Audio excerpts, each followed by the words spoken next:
What a year it's been, and it's only June. This time on Poll Hub, the story of the last few months, coronavirus, has been thrust aside by the reaction to the killing at the hands of Minneapolis police of an unarmed black man named George Floyd. Massive protests in cities and towns across the U.S. have sparked huge police and military deployments. Looting has been pervasive in some places, and the nation has been upended. Now, we are pollsters, so we've spent the week looking at what Americans have told us in a new survey and others about the current situation. And we've also looked at what they've said in the past to surveyors about things like race relations. And we are going to unpack all of that right now. And hi, everybody. Welcome to Poll Hub. I'm Jay DeDapper, Director of Innovation here at the Marist Poll. And I'm Barbara Carvalho, Director of the Marist Poll. I'm Lee Miringoff, Director of the Marist College Institute for Public Opinion. I think it's fair to say that whatever side of the political divide you're on, I think we all think the same thing at this point, which is that this is a historic moment that probably none of us want to be in America right now. And with all that is happening around us, as I kind of mentioned in the intro, we as pollsters tend to look at what Americans are telling us and other pollsters. And we've also looked back in time to see where we have been at junctures like this and before, what people have thought at junctures like this before, what they thought about whether things would get better or not. So we're going to talk about all that, but let's first talk about our poll, brand new poll, NPR, with our partners, NPR, PBS NewsHour. We'll discuss the numbers. The one thing that stands out to me is, and we asked a bunch of questions about a lot of things, but the one thing that really stands out to me is the question, thinking about what you've heard or seen about the demonstrations around the country after George Floyd's death in Minneapolis at the hands of police. Please respond. Do you think the demonstrations are mostly legitimate protests, mostly people acting unlawfully? And the reason this strikes me is that I think, I think people on either side could see this in a variety of ways, but 62% think it's legitimate. Only 28% think it's mostly people acting unlawfully. That really stood out to me. Well, and I think it does historically as well. When we reflect back to when we have had such intense racial divisions, very often protests have been seen negatively. Certainly harkens back to the civil rights movement in the 1960s, that although, we reflect back now and think of that time, most Americans do, according to Gallup polling, that it was a time that allowed African Americans and other minorities to make great strides over the decades. But at the time, the polling was very negative, and those protests were seen much more in the sense of being disruptive, as being harmful to the cause. I think one thing that really stood out in the early 60s, when you had the lunch counter sit-ins, you had, 6 in 10 Americans thinking that those sit-ins were actually doing more harm to the cause and rights of African Americans than they were helping. So you're right, Jay, to point out that this is very different. This is where we're seeing that a very significant majority of Americans are actually on the side of the demonstrators, and seeing that these protests, are legitimate. And I think we also see that in the diversity of the crowds that we see at each of these demonstrations. Yeah, and I'm going to agree with both of you, which is maybe this being our 149th episode. I think it's about time we had a commonality of viewpoint. But I will say that that's what struck me, Jay, also as the most striking finding from this was that people are seeing this on TV, and many times in social media it's being communicated. Many times in the past, this was not seen as legitimate. It was people who were looting and rioting and and it being in a very apolitical sense, not having a statement of purpose or something they were trying to advance from a cause or movement standpoint. So I agree with you that. I also, Barb, you harken back to some of the polling in the 60s. Yeah, I mean, Martin Luther King, a non-violent civil rights leader,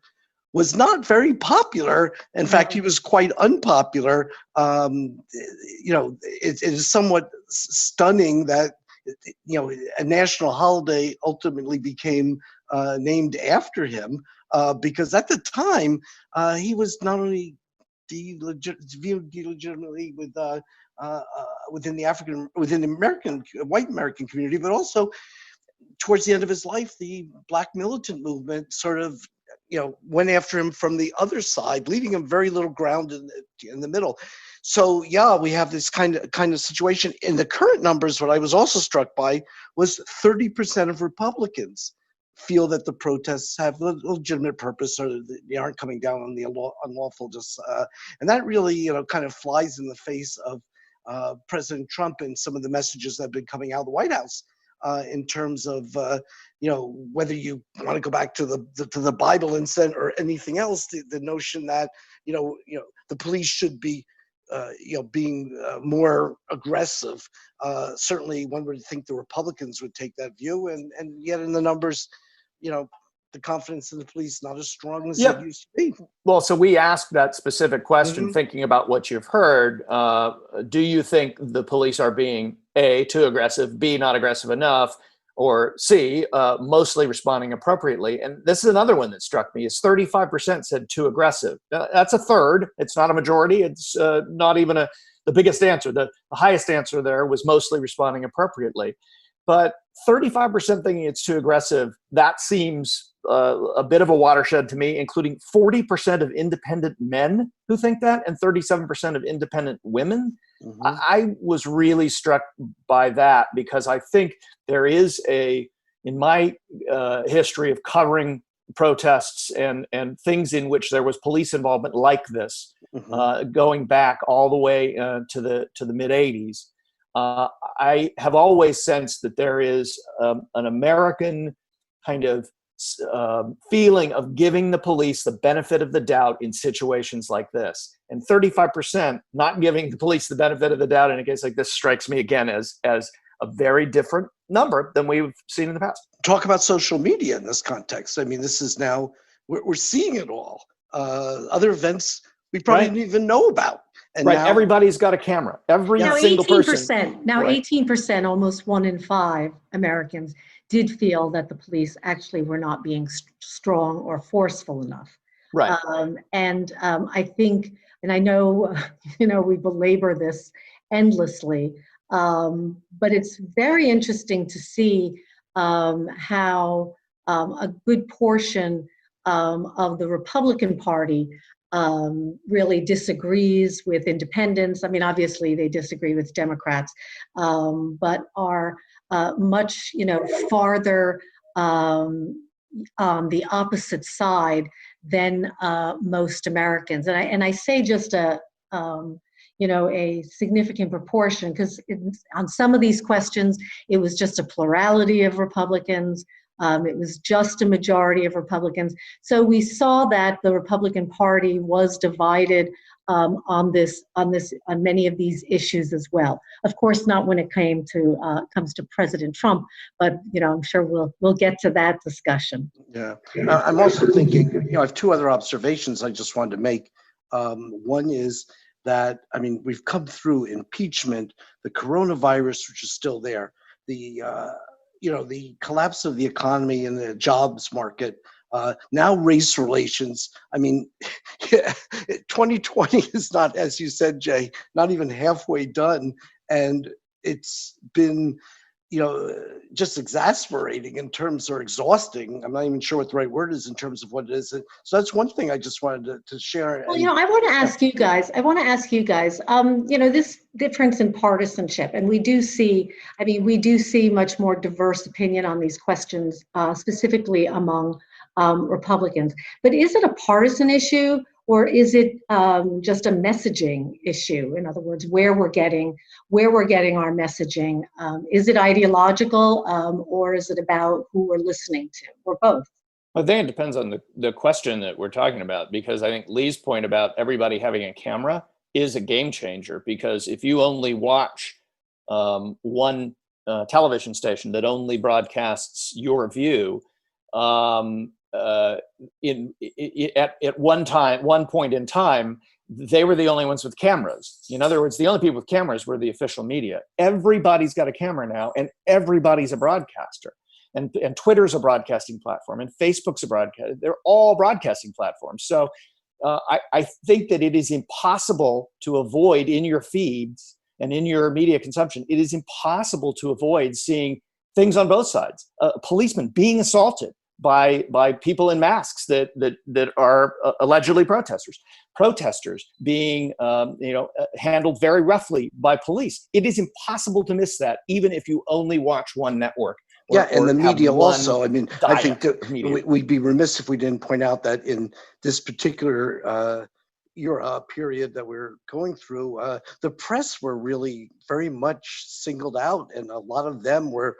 I mean, if you waved your press badge and identified yourself and put your hands over your head, it didn't necessarily guarantee you were going to be passed over.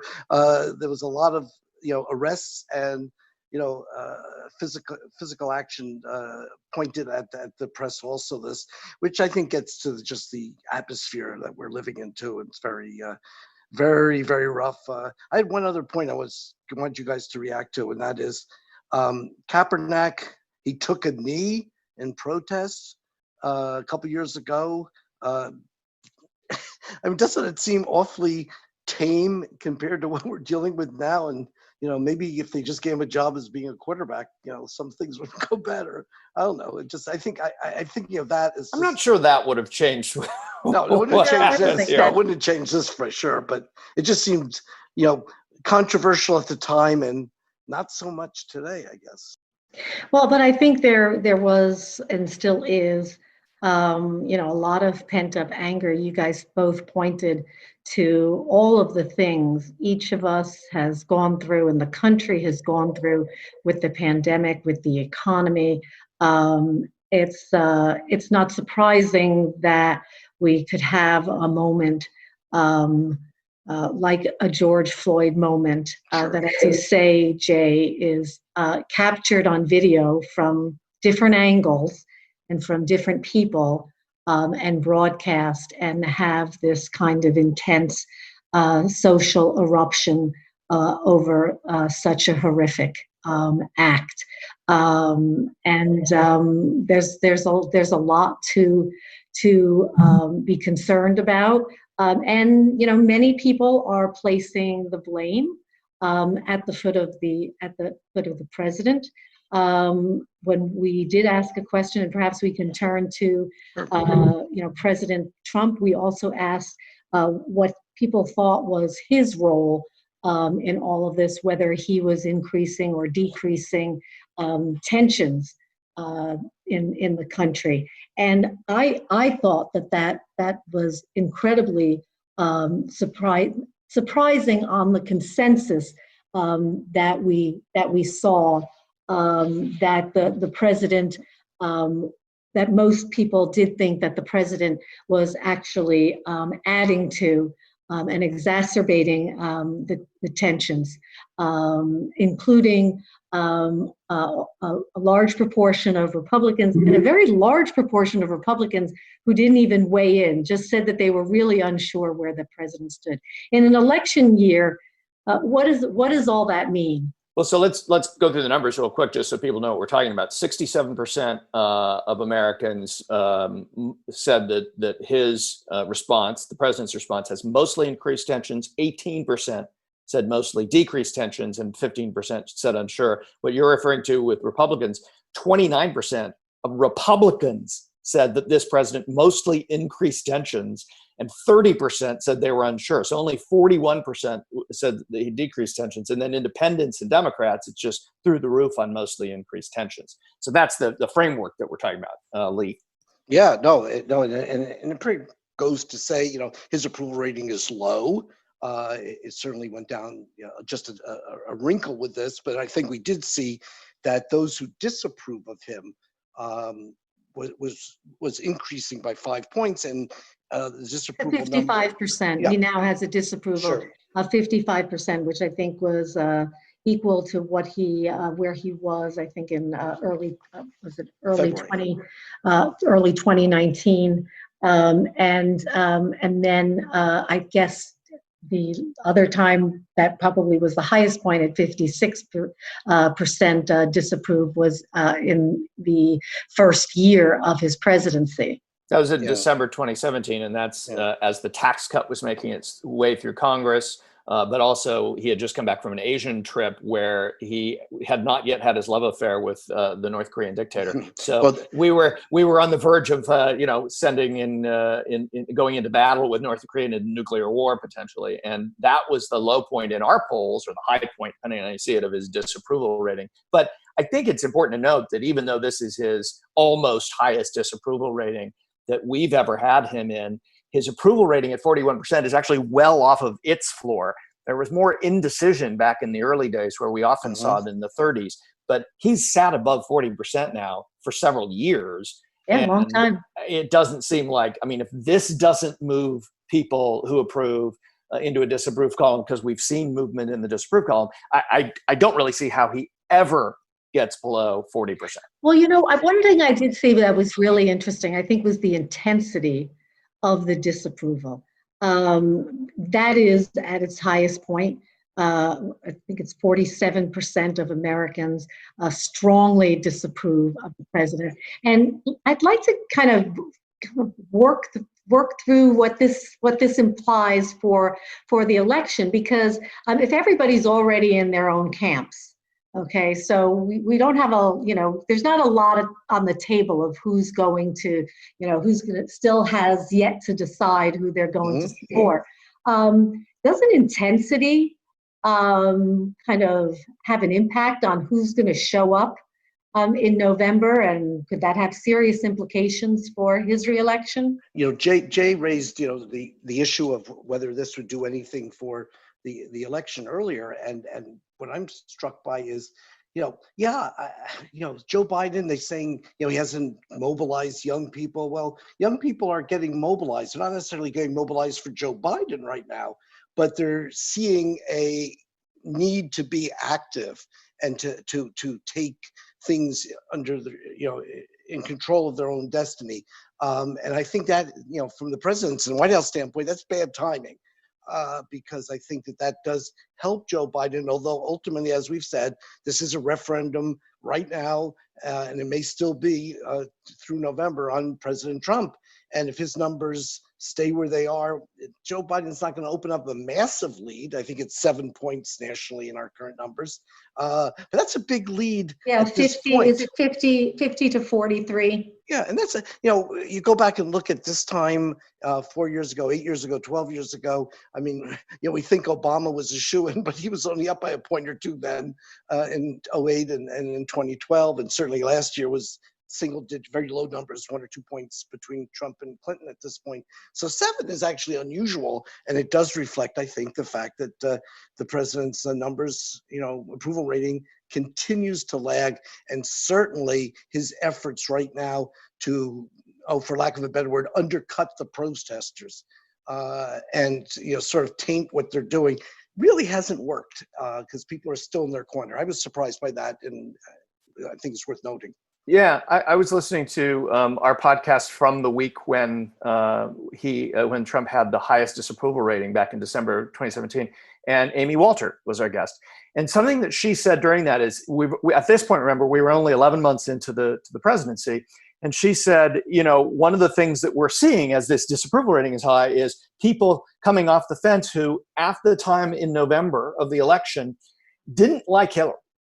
They didn't necessarily like Trump either, but they really didn't like Hillary. And so they either didn't vote or they said, give the guy a try. And it strikes me that we're on the flip side of that. People either like or don't like Donald Trump. And to the extent that this is a referendum on Donald Trump, and I don't think there's any question this election will be in its entirety a referendum on Donald Trump, I think the idea of intensity of support for Joe Biden is misplaced. the idea of the intensity of opposition to Donald Trump is where this game is played in its entirety. Just as in 2016, I think Amy's point was that it was how much people disliked Hillary that really brought what happened to that in that election, a lot less so than how much people liked or disliked or whatever they thought of Donald Trump. I think the shoe's on the other foot. Yeah, clearly, being an incumbent in times when unemployment is skyrocketing and these other issues are just